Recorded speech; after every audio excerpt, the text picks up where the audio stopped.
I'm Sean Cooper, president and owner of Fit Financial Consulting LLC, a registered investment advisor. Last week we talked about credit in relation to credit cards, as well as the interest and the different perks that they offer.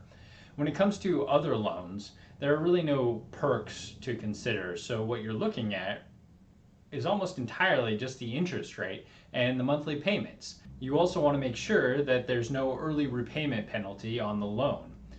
For the most part, though, when it comes to car loans or home loans and things of that nature, it's predominantly just the interest rate, and you want to keep it as low as possible.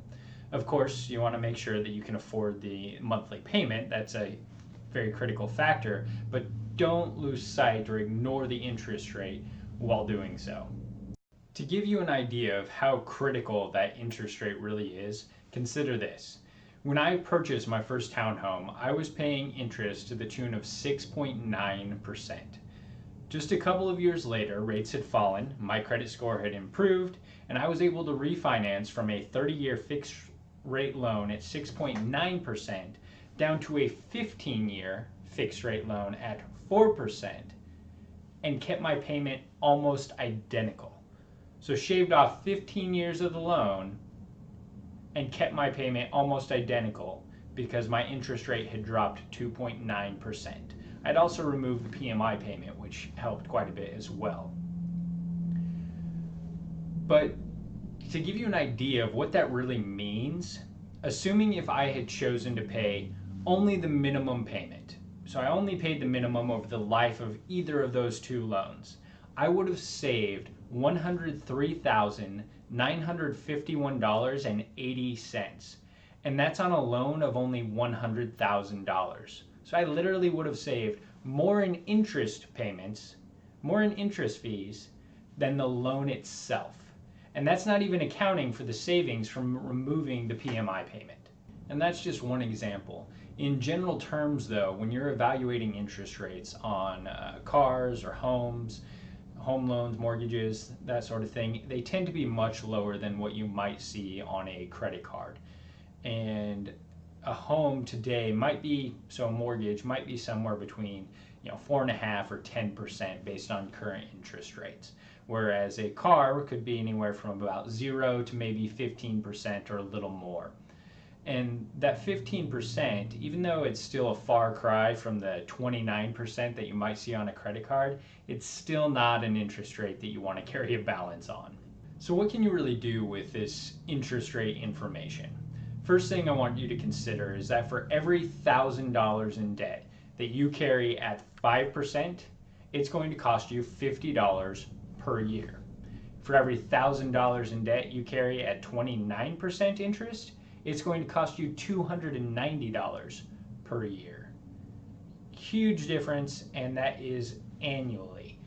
On top of that, some companies are going to charge interest not just annually, but they're actually going to compound it on a quarterly, monthly, weekly, or even on a daily basis, which means 29% interest is actually going to be quite a bit higher than that because you're being charged interest on interest. And I take another video to kind of explain compound interest, so I'm not going to discuss that at length here. But the second thing that I want you to consider is even an aggressive investor is likely only to receive maybe between 8 and 9% in the market on an annual basis over an extended period of time, 20 plus years of investing. That might be their average rate of return. So with those two things in mind, I want you to evaluate all of your debt or even all of your potential debt that you might take on in relation to that interest rate. So as a general rule of thumb, if the interest rate is less than 4%, you can probably safely pay just the minimum on that and choose to invest the rest, or at least that's what I choose to do. If the interest rate is below 4%, I'm going to pay the minimum and use the rest of my excess funds to invest in the market. If I can earn, say, 8% and pay someone else 4%, I can capture that 4% difference. With that said, you got to keep in mind that earning that 8% is not guaranteed. Paying off the 4% debt, though, that's guaranteed 4% savings. So I am taking on risk by choosing to invest those excess funds instead of paying off the debt. Conversely, if you are looking at debt that is more than 8%, you want to pay that off as fast as humanly possible. You don't want to invest a dime until you've paid that off, in fact. Now, debt that's somewhere in that range, somewhere between 4 and 8%, is something of a gray area, and it's really up to you to decide what you're the most comfortable with. For most people, I find that paying off the debt in that range of 4 to 8% is probably the best bet, just from a comfort level, a peace of mind perspective.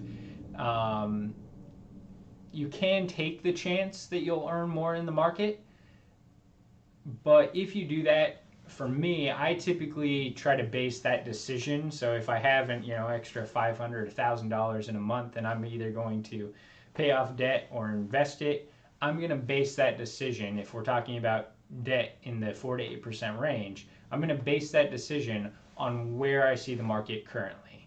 To give you an idea of what I mean by that, I'm not likely to invest my excess funds if the market's already way overvalued. That's just taking on excessive amounts of risk. If the market's way undervalued, though, that might be a time when I'm going to take those excess funds and invest them and take the chance that I can outpace the interest that I'm being charged on my debt.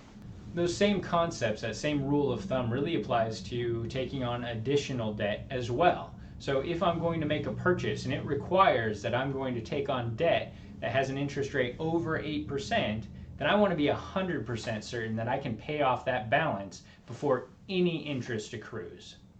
If the debt, on the other hand, is somewhere between that 4 and that 8% range, that probably is something that I absolutely need if I'm going to take on that level of debt. So talking about a house or a car, something with a balance that I'm not likely to be able to just pay with cash.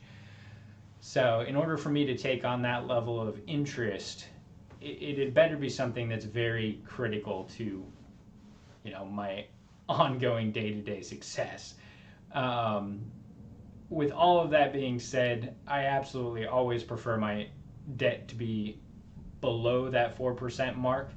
With that said, you really can't control it all the time, and maybe not to that extent. And we certainly can't control what the Fed is going to do with interest rates and what subsequently all the lenders are going to do with that information. So just general rules of thumb to keep in mind. And next week we are going to be wrapping up the whole credit discussion by looking at lines of credit and how much you can really be approved for and how your credit score impacts how much you're approved for. So if you have questions on any of this information or anything else I've discussed, or really have any other topics that you'd like me to discuss, by all means reach out at 720-808-6979 or sean.cooper@fitfinancialconsulting.com. Thanks.